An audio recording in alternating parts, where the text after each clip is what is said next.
Paano pala nasira yan? DIY.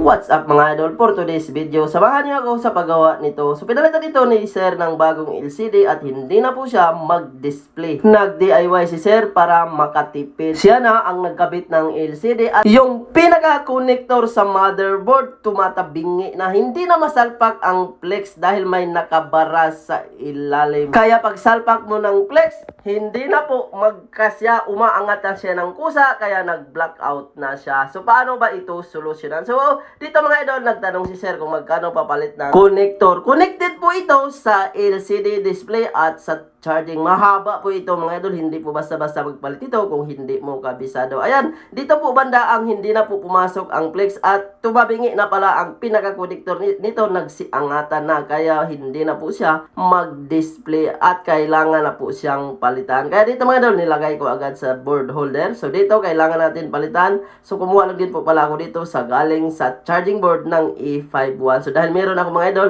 so ayan, gamit tayo ng 350 heat temperature. Tanggalin muna natin ito mga idol at ingat kayo magtanggal nito. Napakadali lang nito tingnan pero kapag ginawa mo to, pwede itong matuluyan dahil ang ilalim po nito pinaka-CPU na. Kapag nagkamali ka ng init, pwedeng pumutok ang ilalim at mag-blackout na or matuluyan na po ang unit, hindi na po mabuhay. At antayin nyo pong lumambot at saka nyo iangat. At angat na natin mga idol at kailangan natin linisan para pantay po ang ipapalit natin mamaya. Hindi po siya umangat or hindi tatabingi pagkalagay natin dahil nakapantay po ang mga lead niya sa pinaka-connector. So ayan, so pansinin nyo mga idol, linisan na natin, sobrang linis na po siya. So next step, ayan, dito po ako kumuha ng connector sa charging board ng Samsung A51. Parehas lang po sila ng connector. Gamitan pa rin natin ng 350 heat temperature para hindi masunog. Mas okay ang mga galing sa unit mga idol dahil meron na pong lead or tingga ang mga paa. Madali na po siya kumapit kapag ilapat mo sa pinagpapalitan mo. Kaya kung brand new ang bilhin mo, hindi pa ako basta-basta naglalagay talaga niyan.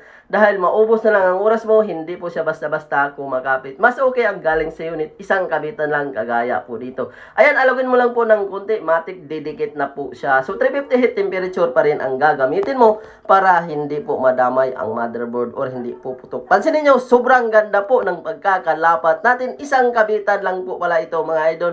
So inantay po ito ni Sir, so wala pa yatang 15 minutes, na uwi na po nila ito kaagad. Malayo pala ito si Sir, galing po ito ng Cavite. So ayan, ilagay na po natin at kasyang-kasya po siya. Kaya sa mga nag-DIY, kagaya nito, huwag niyo po basta-basta mag-DIY, lalo na kung ganito para hindi madagdagan ang problema. At ayan, after po natin napalitan, normal na po siya, nagcha-charge na, meron na pong display. Install muna natin lahat at tingnan natin kung mag-touch, mag-charge ba na naka-on. At maraming salamat sa iyong diwala. Sa mga gustong magpaayos, pwede kayo magpa-LBC, GNT, pwede kayo mag-walk-in, maglalamove, or grab, or any courier via deliver. At kapag ganito ang problema, fixed, while wait, basta may pyesa tayo. At ayan, tingnan nyo mga idol, nag-touch naman po siya, wala pong problema. So replacement na po pala ang LCD ni Sir nito, kaya ibalik na natin. Okay na boss!